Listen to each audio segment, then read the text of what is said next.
So franchising is all about the journey, the lives you transform, the businesses you build.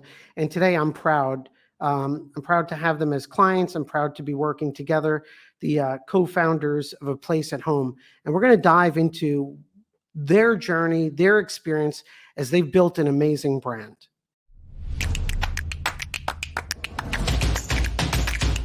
And I'd like to welcome Dustin and Jerod, the co-founders of A Place at Home. And A Place at Home's an in-home senior care company and business. And even though I may be a little biased, what I love about A Place at Home is, I remember a number of years ago, first time meeting Jerod and Dustin. I think it was at an International Franchise Association conference. And for what I do, the big win or the pleasure is getting to see these guys have a great business. They've built a place at home. And now they're looking to expand, enter the franchise world. They did it in a sincere way. And now reflecting backwards to those first conversations, to seeing them build a thriving franchise system, happy franchisees. And I think, biased, but I know, out innovating really large brands. So guys, thanks for spending some time together today. Yeah, thanks for having us. Yeah, thanks for having us. So, and I say it sincerely, guys, right? So life's all about the journey and those bigger wins. And I know along the way, like you guys have been building hard, building your team, focus on genuine principles. And I love getting those insights into it. But it's pretty remarkable when you think about it's not that long ago that you decided to enter the franchise world, and you got these big companies out there. And A Place at Home's really built a nice little position for itself and real value for franchisees. So, I mean, what's that journey been like for you guys from those initial moments?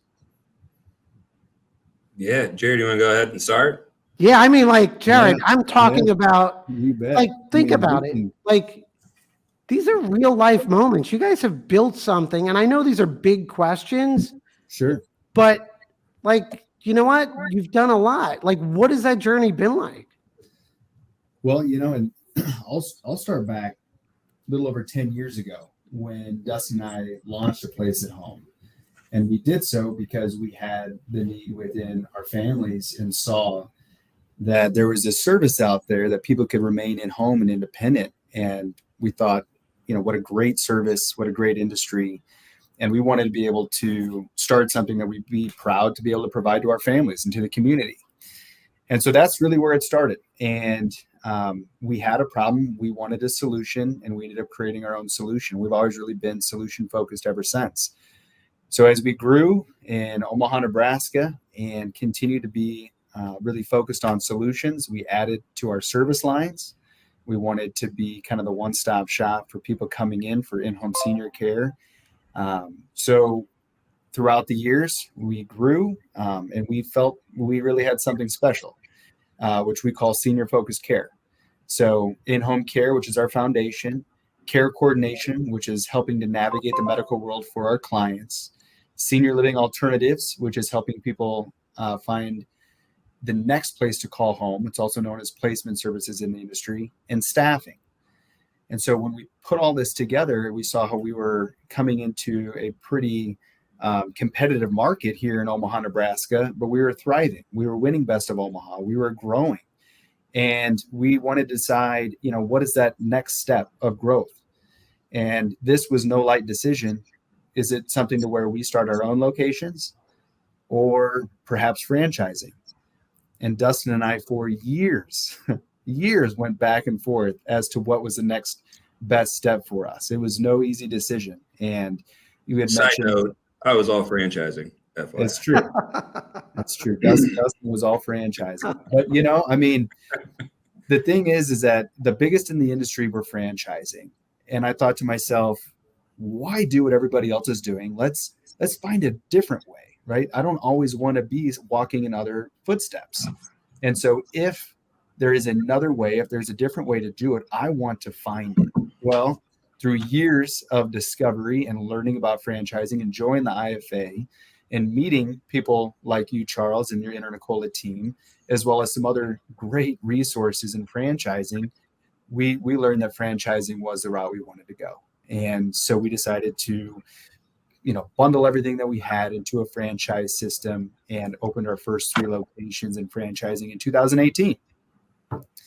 Yeah. So that's a little bit of the journey up into franchising. It's and Dustin's comment is really interesting because again, we have different people be watching these videos, right? People looking to transform their lives and maybe buy a franchise in home care, but also franchisors, people that want to franchise their business. And Dustin, one of the things that to me, the biggest success factor in franchising are the founders. Yeah. Right? That when someone franchises their business, all these companies out there, the ones that succeed, everyone promotes like, this is because of me. And when a franchise system doesn't do well, they blame the founders. And the reality is it's the founders. And more than that, I could tell when founders have that mindset of, okay, like I'm an entrepreneur and this is the next obstacle I'm going to tackle and we're all in. And so, reflecting on our first conversations, Dustin, I mean, I remember speaking to 2 of you and like your mindset was, we're going to do this and we're going to do it the right way. What would be your advice for people out there that are, because it's a big obligation, right? And the balance between the 2 of you is great because Jerod's point of this is an obligation and we don't want to walk in anyone else's footsteps, which by the way, that's how I view what you're doing to, okay, we're going to learn this industry too and build best of class. So what is some of the advice you could share with people that are considering this step? Considering franchising your business? Yeah. The biggest piece of advice is block out. I mean, for me, it was block out all the noise. Honestly, we had so many people, me and Jerod have always been, to go back to the very beginning, we started with $5,000 when we started this thing. When we went into franchising, we went for a round of investment because we knew we were going to need $100,000 to $150,000 to adequately launch into franchising. And we got told no again. We figured it out, right? And today, now we have 25 locations. And when we got into senior care, we were 28. People said, what the hell do you guys know about senior care? That was that. We got into franchising. People said, what the hell do you know about franchising? So my biggest piece of advice is block the noise out. Focus on the task at hand. And if that's what you want to go for in franchising, go for it. That's number 1.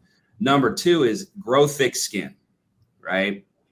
Because once you get into franchising, I remember I got my first lead. I got on these portal leads, which today, I'm up and down with portal leads. But I got a lead day 1. I'm like, dang, we got a lead. Day 2, got another lead. Day 3, and I'm calling all these leads like excited, right? Me and Jerod are just pounding the phone. We had a draft of states when we started. Like, I'm like, all right, I'm drafting California, you take Texas. And if I could go back, I would never take California. I would have rather taken Texas. But, right. And so we did all these things and we started calling it. And then again, we were like, no one wanted to take that risk to be that first one. But then we found number 1, right? And when we got number 1, we said, all right, let's put our blood, sweat, and tears into these people and make them successful, which we did. Then number 2 came, then number 3 came, then number 4, 5, 6. And today, now we're at 25. And we've done a resell of one on our very first one, right? They built it as much as they wanted to and they sold it. And Jerod and I helped them sell it in 3 months, right? Got a new owner in there who's doubled it in size. So that's the big, you got to have thick skin, block the noise, and then I would say if you were to say, what would have changed? Jerod has a book in his background right there. Charles, I know it well. If you look in his background, see that book? Oh yeah. Yep. So what we did, we had to structure our coaching calls, right? If we would have went back and said, what would I change? I would have structured our coaching calls a little bit more. And what we did was we did an EOS model on our weekly calls. So for those that don't know it, I'll be quick. You basically build a scorecard on KPIs. You let your franchise owners make their goals. And our job as headquarters is to hold them accountable to those goals. If they're short, what can they do better to get to where they want to be? We don't make your goals. You make your goals, right? And if your goal is to get a Friday off every single week, we'll make that happen. But here's what you got to have to do to get to that, right? And so that's the thing I would have changed. And after we started doing that about 2 years ago now about a year and a half ago, and we just exploded. And people are being held accountable to themselves utilizing those coaching structures. And so it's been great. These conversations, not that they always surprise me, like the value and the thoughts that didn't exist, right? So, I mean, for someone looking for a franchise investment and also going down this journey, right? You do need thick skin. You need thick skin to be rejected by the brokers, right? You guys entered, by the way, a very competitive space. And if you're not genuine about what you're doing, but what I also love is when we speak to multi-unit franchisees, we had a conversation with a multi-unit franchisee. He was a veteran, young guy, and whatever the system is, it was in the restaurant industry. And I think he's up to like 30 something units. Nice. And he said he just squeezed into that first one. But what was so interesting about what was compelling for him and what created the success was exactly what you're talking about, Dustin, which was the coaching. He said, I didn't want to let the franchisor team down. And he leaned so heavily on the fact of the coaching. And I think that is the biggest overlooked opportunity or mistake that so many franchise brands make, no matter the size, whether 1,000 units or 2. The biggest obligation for a franchisor is to coach those franchisees. I mean, I love that. I love your focus on it. And by the way, if someone can't see the book, it's Traction. And Dustin's talking about the EOS system, which for our law firm and our firm here, I mean, we have our level 10 meeting this afternoon. It is by far transformed the business and what we do. And what compels me is when I see your LinkedIn post, when I see you guys speaking, when I even talk to your internal team members, you could see that coaching and Traction methodology influencing the entire place at home organization. And I think you just gave one of the big secrets, which isn't a secret, but it's applying it, which is, I think that's what's created all the difference for you guys. I mean, 25 franchisees and one transfer, which is also another strong signal about a franchise system. When you have transfers and things like that and they go smooth, that's a pretty big accomplishment in a short period of time. Yeah. Well, and Charles, you had mentioned, when looking at franchising, or somebody is going to franchise their business, some of the other things they want to consider, and of course, thick skin and block out the noise, most certainly, because you're always going to have people out there telling you can't do something. But number one, I think we had to get our house in order, right? We had to make sure that our business could sustain itself, to run itself, while Dustin and I took our focus away from the day-to-day. We had to work on the business to perfect the areas in which we were going to franchise. And then we had to put our attention to franchising, right? So it's putting on the franchisor hat versus the, location, the business in which you've grown and you run. We are no longer signing clients, at the stage of us being franchised. We're not signing senior care clients anymore. We're not going out in the community and being community liaisons. We're not scheduling. We are working on the business. We're working on franchising, and we utilize Traction to get us there. We had about 1.5 years of straight, EOS meetings, getting our entire internal team at that corporate location in line and making sure that everybody knew exactly what they needed to have done in order for us to be able to complete our goals, which was to franchise. And that allowed us the time and the energy to be able to step away and put our focus into franchising. And then, Dustin had mentioned money. We raised about $150,000. We had another $150,000 line of credit. And to go back, I would have raised even more and come even with a bigger splash into marketing. And some of the investments we're doing now in marketing, had we done earlier, I think could have really, evolved not only the number of locations in a positive way, but also single unit. Our owners and some of the technology, some of the digital marketing strategies we're utilizing now, we just simply didn't have the funds to incorporate that across the system before, right? So, making sure you have enough, money in the bank, enough arsenal there to be able to adequately launch.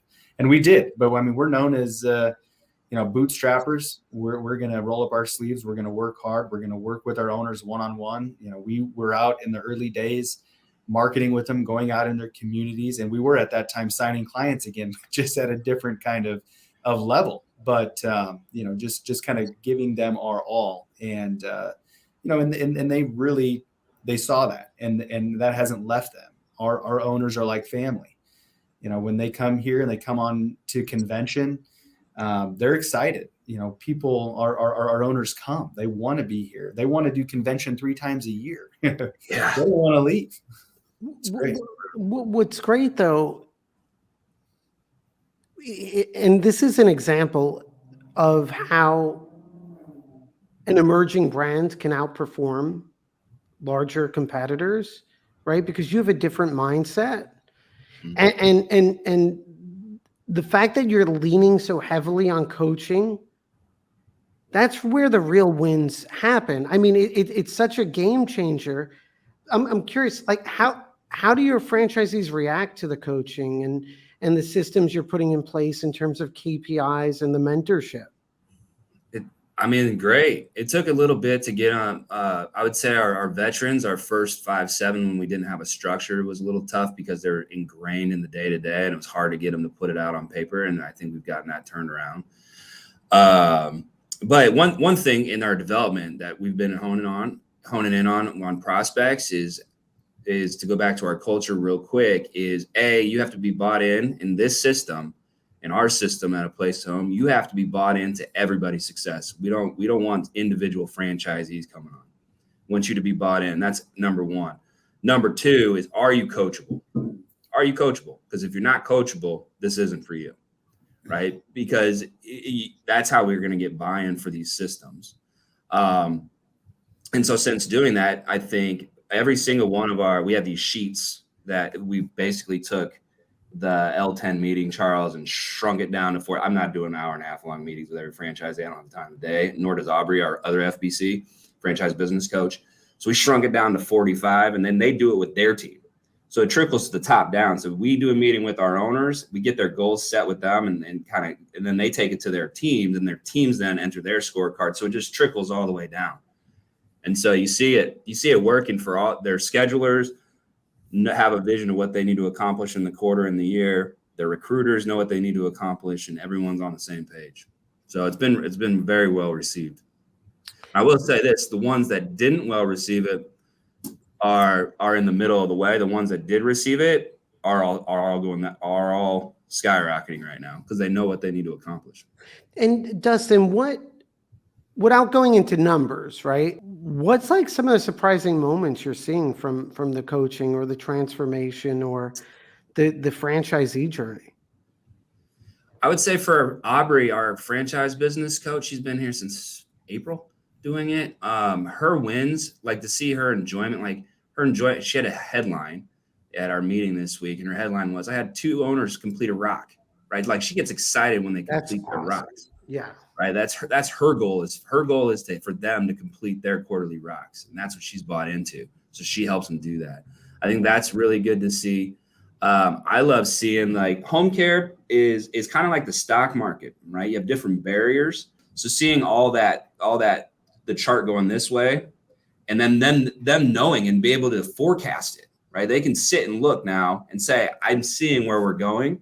I think that's great to see as well. Because a lot of franchise systems who don't have FBCs, and the ones that I've talked to who struggle, their owners have no idea what a P&L looks like, or they have no idea how to forecast, right? And so that's what we were teaching them is, how do you forecast this? If you have 15 clients, what's your client value? When you're at 20 clients, what should that be? And then we're teaching them how to understand these. And I think some of the wins that have come from that also is knowing when to implement support staff for them in their corporate locations, because that's an area that it's always a struggle. We over and over again, you can tell them, hey, you got to hire some support. You got to pull yourself out of these different tasks. It's too time consuming. You're not focusing on the money generating activities. But finally, when you do put it on paper and you do see these benchmarks and you do put that in line with the P&L, say you can afford this person, you will still be able to make an income, and you're going to see the direct impact give it about 5 weeks, from the time that they're hired and they are into their position. And now you're going to start seeing that next benchmark go up. Now your activities are going to be spent and, revenue generating activities. So that's been great. And they love life. They love life a lot more when they're not working 60 hours a week. And that is never our goal. We don't want our owners working 60 hours a week. We want them to be able to hire people around them that can facilitate some of those other tasks.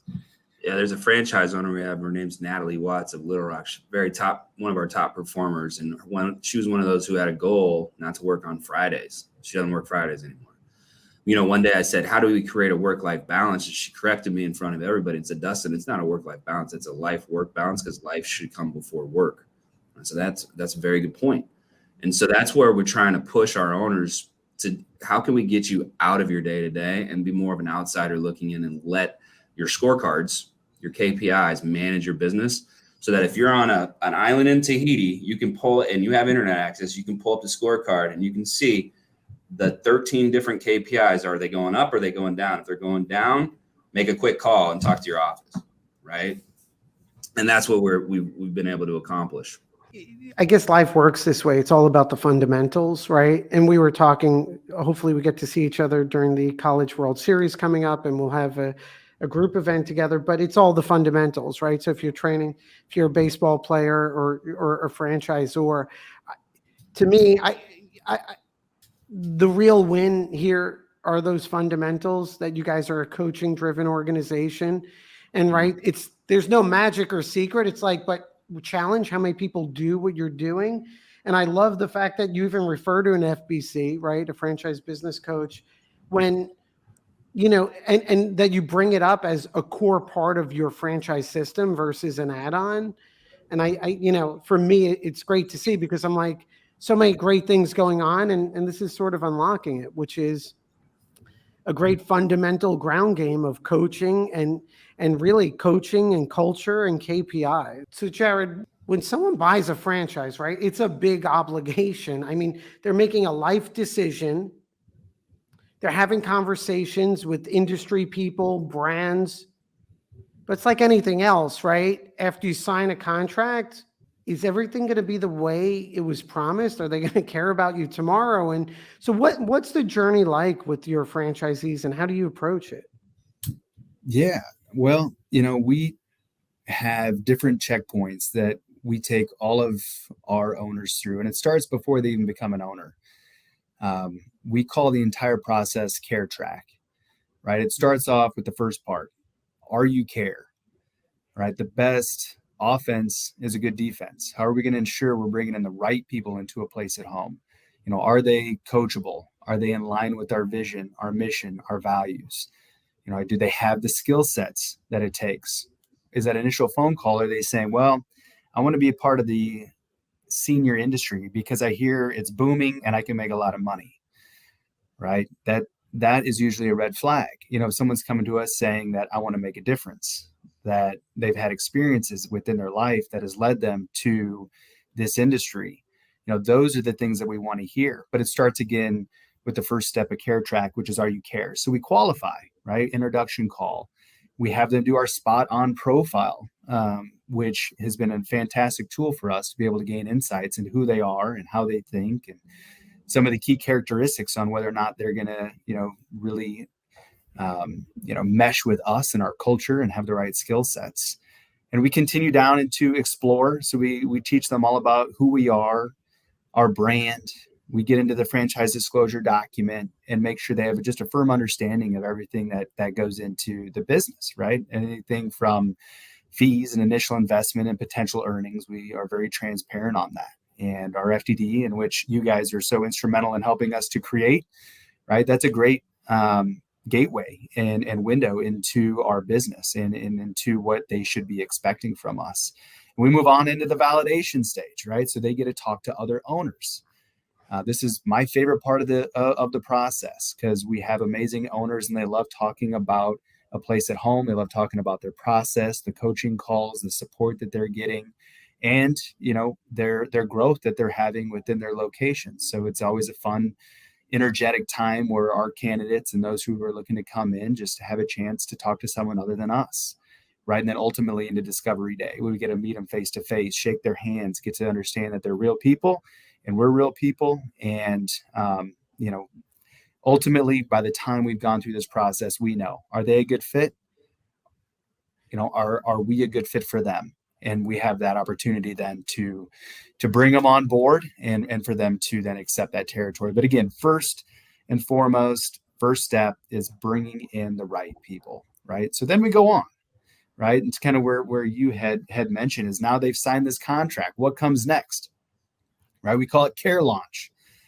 We have adapted and grown Care Launch from the day we opened, but essentially using a task management platform, going through about 215 specific steps, each one of them with other subtasks, but we reverse engineer their launch process to the day that we have that signing. And we have every single expectation set forth as to who is doing what, when does it need to be done, and who else is involved to be able to make sure that things are moving along in the process of that launch. Right. So that's been instrumental. And it's something that when and on discovery day, we give them a little bit of sneak peek into saying, all right, here's the process you're going to be jumping into. Here are the checkpoints that are going to happen along the way. Here are the exciting things that are going to happen. And right before you launch, you're going to come to Omaha, Nebraska. You're going to spend a week with us training. You get to go into an actual office. You get to, sometimes go on even recruiting calls and meet some of the people within our network. But just a lot of hands-on learning, right? So we finally then open that location, but it doesn't stop then. We continue with that task management platform in a post-launch, which goes into our care coaching, because now they've learned everything, they've opened the doors, but this is a critical time. And this is something that we have been, really focusing on even in the last, about a year and a half is when we realized that no matter how much coaching and no matter how much training you provide to someone, once they actually go and do it, those questions start coming back. Like, oh gosh, I remember this from training, but I don't remember how to do it. I don't remember how to run the payroll. Now, what do I do with this system? And how do I make this scheduling work again? Right. So we want to make sure we're right there by their side and that they're actually implementing everything that we've learned. We call that care coaching. So this is also in what Dustin had talked about earlier, when we implement our KPIs and a scorecard and goals and what are they going to be focusing on in that next quarter of their business life, right? And breaking it down into chunks just like that. Well, what is that 3-year goal, that 1-year goal? What are they going to do right now to be able to make that happen? So that's when that foundation is laid, is through that care coaching process. Next step, We Are Care. This is great. They have now had a chance to grow. They've had a chance to implement all the processes. They're starting to, and as I mentioned earlier, we have multiple service lines. So they're starting to do different service lines. And this is the point when they're starting to be able to not, and like every franchise owner does, is there comes a time when they say, you know what, I don't need a coaching call this week. I think I got it, right? But little do they know that, if they don't continue those coaching calls, those questions start creeping right back in and say, oh gosh, what do I do here? What do I do there? But this is a time when we really make sure that they are making those calls, that the KPIs are in line and that their growth is set. Because at this point in the process, if they don't have the right support staff, they're gonna have a lot on their plate. Right? They're going to have a lot on their plate, and we want them to be able to take Fridays off. We want them to go on vacation. We want them to be able to work on the business, not in the business. But by the time they're at this stage, it's really when that comes, to full circle. And then finally, our last step, right? So this person may be into their 3rd year of business and beyond. We call it the Care Pro status, and we have different checkpoints and different levels that they need to hit through revenue and through different revenue streams to be able to be a Care Pro. Certain satisfaction scores they have to have for their clients and their caregivers, and they have to have conducted and operating in all of our service lines. But that's the journey. But Charles, when we're talking with a prospect and they say, okay, what is my life going to look like at a place at home after we sign? And we can lay it out. This is what your next 3.5 years are going to look like. These are the steps we're going to take you through. This is how we're going to be by your side during it. And this is what the expectations are, right? All the way down to the day that they sign. What I love about these conversations, right, is like as you're speaking, Jerod, I'm like applying and doing checklists in my mind about how we approach our own internal business, right? This is amazing. I mean, it's a very thoughtful. It's always interesting because when you see a great business, when I look, even though you guys are clients, right, and I look from the outside and it's like there's something special going on, and then we have these conversations, right, and then there's such a deeper purpose to so many things, which I love. These steps, right? Are you care, which is the quality, and for someone who's listening and is a franchisor and trying to figure out why are these guys gaining traction, I'm not, in a different industry, or franchising your business, or even evaluating franchise opportunities, right? Consider the thought process here, because it has to be genuine, right? We're not, selling a franchise, this is life goals. Your franchisees have spouses, they have children, they have school and college, and but what I love is the process, which is, are you care, which is your qualification, care launch, which is all of that project management and focus on launching and opening, care coaching, which I think if I had to pick the heart of a franchise system, that coaching is so key. But again, it's not just this check the box coaching, because that's worthless.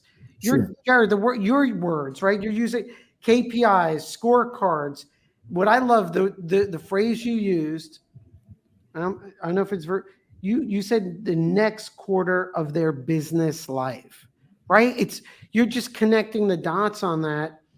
And then we are care, and then Care Pro status. So, I mean, internally, do franchisees see where their co-franchisees are at in their journey, and what some of their KPIs and data? Yeah, we do. We have a giant spreadsheet, and we're looking at some tools to make it even more technologically advanced. But right now, it lives on a giant Google sheet, actually. And every single location has a tab. Every single location has their KPIs on those tabs. And then we have a main section where they all filter into one. And there's certain checkpoints on that they have to be able to meet to move to that next step. So it is transparent. People within the system can log into this. They can see it. They can see where they are. They can see what they need to do to get to the next stage. And we wanted to bring even more transparency to the system and to the owners. And that's one of our goals in 2023. It's something that we presented on at our conference here about a month ago, which is we're going to be dividing up into some teams amongst our owners, and we're going to be having some challenges, some fun challenges that are focusing on areas that we think that we can better perfect, whether it be generating more revenue in a certain service line, having better customer service, better employee retention, or perhaps even just managing the cash flow of your business and your accounts receivables. But we've broken into teams, and we're going to have very specific KPIs that we're going to focus on each quarter in 2023, and bring a little competition to the group as to saying, all right, the goal this quarter is who's going to have the lowest accounts receivable, right? Let's get together. Let's get behind one another. Let's have some more transparency, and let's see what we can do to really make sure we're driving whatever, again, that goal would be for that quarter. So that's a fun thing. And our industry is competitive, right? Senior care is competitive, and our owners are essentially they're very societal, but they're also achievers with a competitive kind of mind frame. And so we want to kind of encourage that competition, both with themselves, amongst each other, and with their with the industry. How did you guys get to this mindset? Right? I mean, you're an emerging franchise system. What you're talking about and what your focus on coaching and that culture, right? A place at home culture. And what I love is, I'll have conversation, nothing on our conversation is focused on selling franchises. In fact, your focus, when you talk about RU Care is not selling, but onboarding to your team, your franchisees also, franchisees with like mindsets. So what, I mean, this is, and I understand you give credit to Traction, but how did you guys come about really to with this mindset as you approach the growth of a place at home?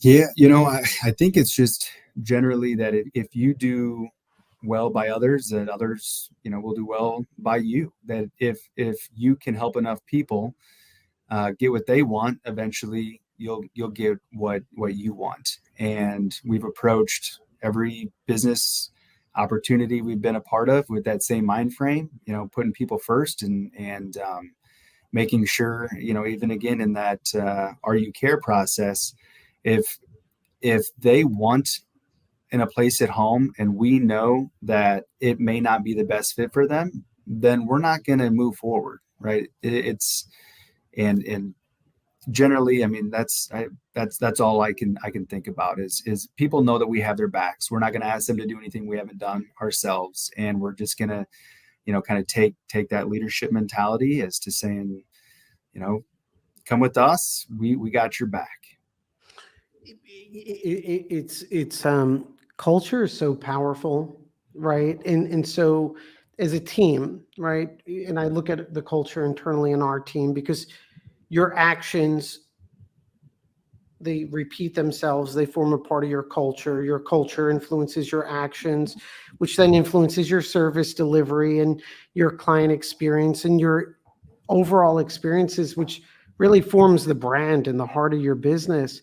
So what's so interesting is that a culture-driven organization like a place at home, your franchisees are sharing standards and mindsets that are very powerful and unique. And when they combine together, it forms an amazing culture. And I see other systems where sometimes we're asked to brought on to help. And when there's no alignment in leadership as to that culture, organizations don't grow. I mean, what's so interesting for me as when franchising works, when everything aligns, it's such a powerful business vehicle, right? And not for just selling or making money or royalties, but like transforming lives. I think that's what I enjoy. And that's why I love hearing like you describe why, sort of the whys behind, which I didn't ask why you franchise a place at home. I asked you what brought you to all these processes, right? And this thought, because to me, it's very deep, right? If it's not franchise sales, it's living your brand, right? RU Care, Care Launch, Care Coaching, We Are Care, and I love Care Pro status. So it forms a powerful culture. And how does it feel? Like, I mean, it's not that long ago. I mean, you guys entered an industry in many ways, I think brought business discipline and innovation, franchising, 25 franchisees. How does that make you feel when you have conversations with your franchisees, when you see them buy into the culture and perform? I mean, it's amazing.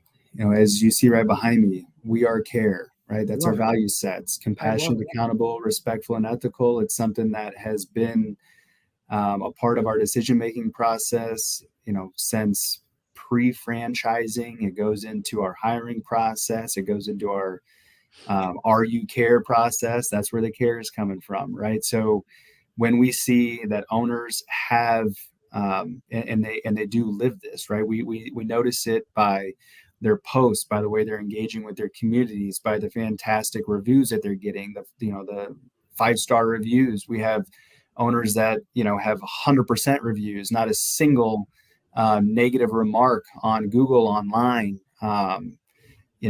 Seeing the cards that are sent to them in appreciation to the services.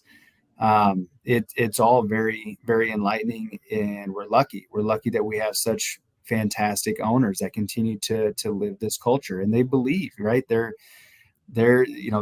I want to say it's more than bought in, right? They're living, a place at home, and it's really great to be a part of. It's one of the greatest values, right? to go through that coaching process and methodology. And because not only are you teaching and coaching great business principles and great culture, but influences the rest of your life, right? All aspects of it, whether it's, how you coach your kids' baseball team and what you value, and as a business owner, entrepreneur myself, I'm no more, but whenever you go through coaching and processes like traction, it doesn't just affect your business, it affects everything, right? Because I guess we're doing all of this not really for money and not really just to have a job or a business. It's to some greater good that we're all out there fighting for, right? And so it just blows me away when look, I'd love to do a video on why politicians or lawyers should not be politicians and should not run this country. I feel like only entrepreneurs should run this country because they'll make good, honest decisions. But it's just great to see a brand like A Place at Home living a genuine mission and you guys being rewarded for it. And ultimately, in addition to growing, it's the lives you're changing. So, Appreciate that. Well, it's great for me. It gives so much value to what we do here, right? It's a privilege, right? To see our clients grow and to play a part in that journey. Well, and just like we didn't take the decision to franchise lightly, we didn't, make the decision on what attorney group to partner with lightly. And we've been with you all since the beginning. And, you guys have been instrumental with our growth. I just recently completed my CFE, and I'm looking at the questions. I'm looking at, the Fran Guard and some of those things. I'm like, I know this. I've learned this through Internicola. They have been, right there by our side, teaching us, how to franchise, how to do things the right way, and to continue to keep our ship steered in the right direction. So definitely owe a lot to you, and obviously, through the different, referrals, we have told many of franchisors, hey, you got to talk to Internicola because they're going to do right by you, and just as they had to us. So it's great to have partners along with us for this ride, because we couldn't do it all ourselves. And it's again, appreciate what you guys have done too. Jerod, I appreciate that. I appreciate it. Any last thoughts? What's ahead for Place at Home? I've had a good conversation. I love working with you guys. I mean, you taught us franchising, honestly. We met Brian 5 years ago, and we've been with you ever since we started. And, Brian is on my favorites in my iPhone. Probably doesn't like to hear that. Then he made the mistake of giving me his Calendly link, which is right on my dashboard. So if I have a problem, I just click that link and book a meeting. It's great. But so appreciate all you guys do. Love your team as well. They're very responsive and helpful, and we'll keep growing together. Yeah, no, I love it, guys. It's a privilege. And again, it's the founders, but glad to be part of the journey. Thanks, guys. All right. Thanks, man.